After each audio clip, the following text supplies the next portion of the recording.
ठाणे जिल्ह्यात मुंब्रा येथे दुर्दैवी घटना, 18 महिन्यांच्या बाळाची हत्या। मुंब्र्यातील MM विले भागातील निवासी जाहिद शेख आणि त्याची पत्नी नुरानी शेख यांच्याकडे 5 मुलं होती। या दाम्पत्याने आपल्या 5 पैकी शेवटच्या 2 मुलांना पाळण्यास नकार दिला होता, ज्यामुळे त्यांनी आपल्या सगळ्यात लहान छोट्या मुलीच्या, जी केवळ 18 महिन्यांची होती, तिच्या डोक्यावर हल्ला करून तिला गंभीररित्या जखमी केलं। गंभीर जखमी अवस्थेत तिला जवळच्या रुग्णालयामध्ये दाखल करण्यात आलं होतं, परंतु उपचारादरम्यान तिचा मृत्यू झाला।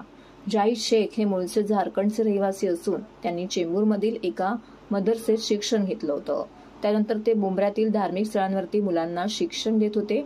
या दुर्दैवी घटनेमध्ये मुलीच्या हत्येला भूतप्रेताचा साया असल्याचा दावा करून मातापित्याने स्वतःला वाचवण्याचा प्रयत्न केला। या घटनेनंतर ठाणे पोलिसांनी जाहिद शेख आणि त्याची पत्नी नुरानी शेख यांना अटक केली आहे, तर त्यांच्या 4 मुलांना बाल सुधारणा गृहामध्ये पाठवलं आहे। दोन्ही आरोपींना 18 एप्रिलपर्यंत पोलीस कोठडीमध्ये ठेवण्यात आलेले आहे। तर उत्तम उतेकर, सहाय्यक पोलीस आयुक्त ठाणे यांच्या माहितीनुसार या घटनेमुळे समाजातील विविध स्तरावरून तीव्र प्रतिक्रिया उमटत आहेत।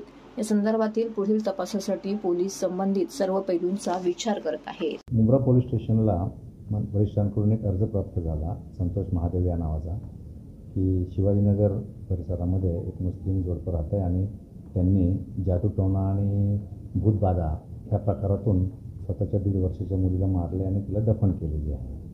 तर त्यानंतर आम्ही त्या अर्जदाराचा शोध घेतला, परंतु अर्जदार निनावी होता, परंतु त्या अर्जामध्ये नमूद केलेली बाब ही अत्यंत गंभीर स्वरूपाची असल्याने आम्ही त्याच्यामध्ये मुंब्रा पोलीस स्टेशनचे क्राईम इन्स्पेक्टर आणि तिथल्या स्टाफने सखोल चौकशी केली असता त्याचा साधून आलं की त्या ठिकाणी कपल राहत होतं आणि त्यांना 5 मुलं आहेत आणि त्यातल्या त्या शेवटची 2 मुलांवर त्यांनी अशा प्रकारचं केलं। आणि जी बातमी होती, माहिती होती की 1.5 वर्षाची मुलगी, तिचं नाव होतं लबिबा, तिला त्यांनी डोक्यामध्ये तिला असे चाकूने वार करून त्यामध्ये तिचा मृत्यू आलेला आहे आणि त्यांनी हॉस्पिटलमध्ये दोन्ही ठिकाणी वेगवेगळी हकीकत सांगून एक मृत्यू प्रमाणपत्र मिळवलं आणि त्या मुलीला त्यांनी दफन केलं होतं।